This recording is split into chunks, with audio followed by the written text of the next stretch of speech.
How to add multiple sounds or songs to Instagram Reels.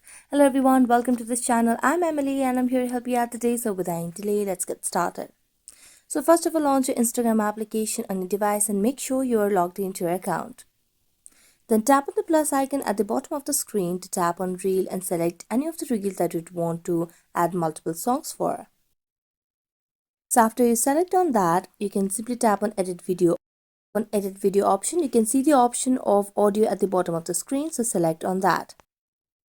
Select any of the audio that you would want to add over here, so I'm going to select one of these. Now after selecting one of the audio, if you want to add more audio, you can simply tap on the audio option at the bottom of the screen again. Now you can repeat the same process and you can add up to 20 songs or 20 audios in a reel over here. So you can just edit the music timeline or trim it, or you can just make necessary adjustments, and that's how you can add multiple sounds or songs to Instagram Reels. So that's it. Thank you so much for watching this video and see you next time.